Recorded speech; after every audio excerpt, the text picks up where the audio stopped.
Good morning. Good morning. This is Karina with Embrace Birth, Embrace Midwifery Care and Birth Center. You know, our website is Embrace Birth VA, and I think that we have gotten in the habit of shortening our name to Embrace Birth, which is interesting. It was never intentional. It just kind of happened.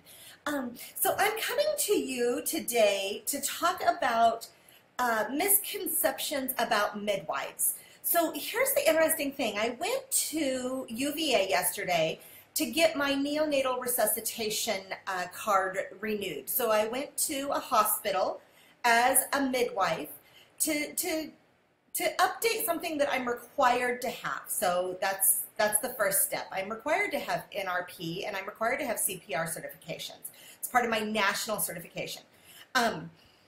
They all acted, now let me say first of all, they welcomed me and were kind and gracious and all good things. But I spent the whole 4 hours really breaking down misconceptions about midwives, particularly midwives in Virginia. And one of the things that I really get frustrated with is there's always a nurse or a doctor who has a home birth midwife story that ended up in a disaster and all hell broke loose and nothing went right and the midwife didn't know what she was doing. And so I heard those stories yesterday. I heard several of them. And I think one of the, so there's a couple of fundamental problems with this. First of all, above and beyond everything is we all know how stories develop their own personality as time goes by, right? So every story, like playing telephone when we were kids, every story gets a little elaborated on or a little jaded or a little twisted based on my history and my beliefs and my perspectives. So if I'm a nurse or a doctor who doesn't believe in home birth, then that story is going to become even more exciting than maybe it really was. So that's the first thing. But the second thing is and the thing that concerned me, I think, more than anything was the word midwife and the misconceptions around it, and the really strong lack of identification here in this country. The range of women who use the term midwife to describe their care varies, and unfortunately what that means is the consumer doesn't always know what they're getting. They don't know what questions to ask, and they don't know how to discern the best level of care for them. And I've addressed this one time before in the levels of care and the different kinds of midwives.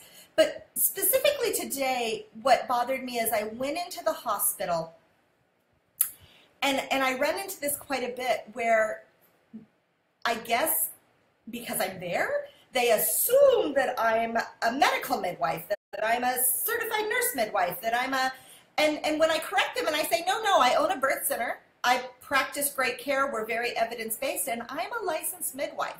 And then I bring them down and I explain to them that I had 3 years of nothing but healthy, well woman, well baby, obstetrical training. I don't do the high-risk moms. I don't need to know per se how to manage. I need to know how to identify a mom with preeclampsia. I need to know my level of care and my risk levels with that mom, and I need to know where to send her. So one thing we need to do is we need to dial back and identify what is a midwife scope of practice.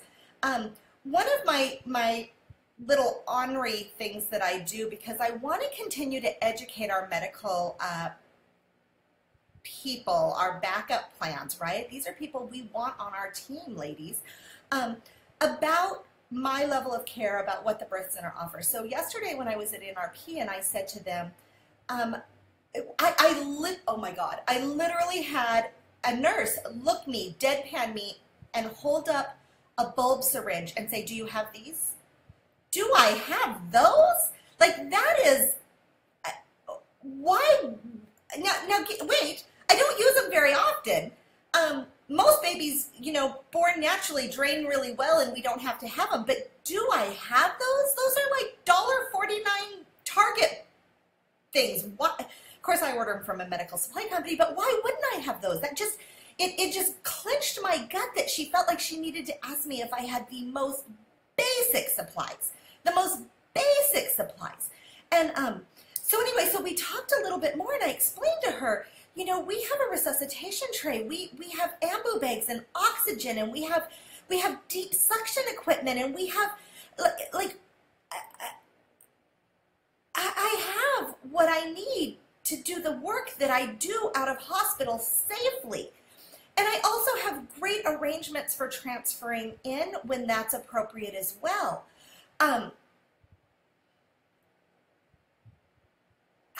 Did it hurt my feelings that she asked that? It wasn't that it hurt my feelings. It was that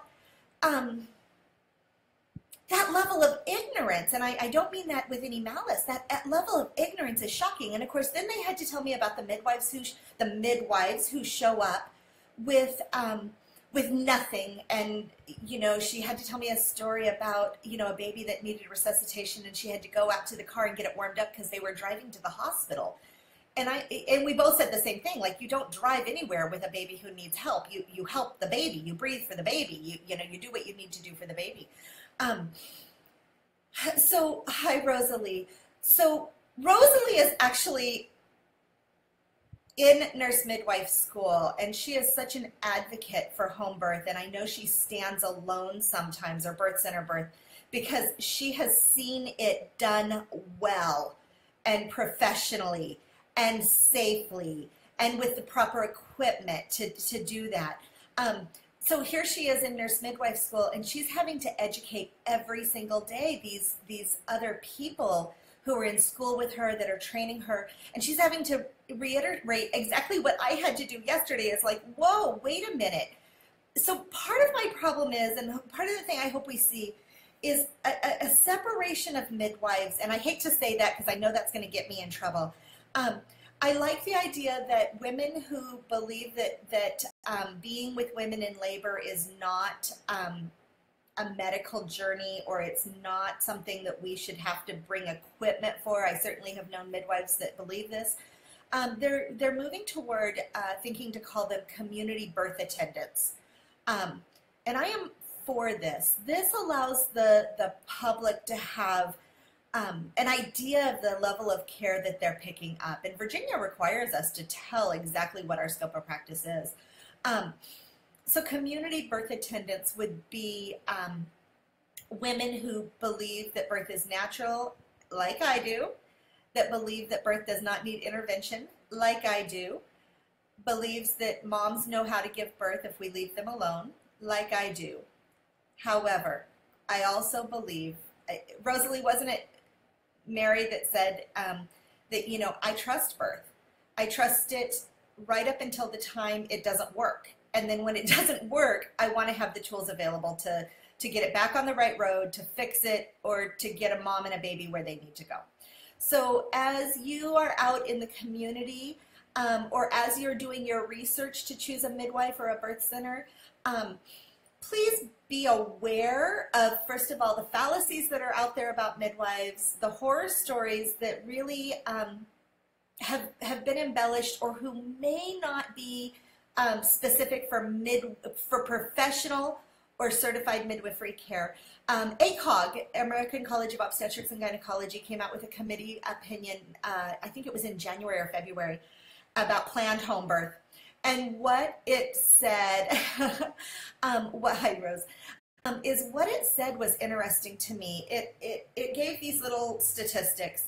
But essentially what it said was, the scary part was, you know, 2 times the risk of neonatal death, you know, 4 times the risk of other complications. But those statistics applied to women who intended to birth alone or unattended. These are planned out of hospital, either planned to be in the hospital, so didn't have any plan for being at home, or planned to be at home with no attendant. So does that make sense? These are women who birthed with nobody there, no trained provider. So they're throwing out these home birth statistics that in no way apply to trained professional midwives who are attending these births. So again, these stories have to be looked at more critically, they have to be looked at more completely, and they have to be questioned. We need to question what this is actually saying for us. So that's my little spiel today. All things said and done, I love going to classes. I love learning new things. We're actually integrating a thing called a resuscicradle here in the birth center, which is a specially designed space. So if we were to need to really help a baby get started, which remember, it's about 0.4% of the time. It's extraordinarily rare, but we have a special cradle so that baby is properly positioned and we can do the work we need to do while the cord is still attached and the baby is close to mom. How about that? How about that for cutting edge? Everybody have a great day. Everybody like spam Rosalie and tell her we need her in Virginia as soon as she's done with this school, because I need a nurse midwife on staff and she'd be my #1 pick. Everybody have a wonderful day, and remember we give tours on Tuesdays at 1 and Saturdays at 10. Come see us. Bye-bye.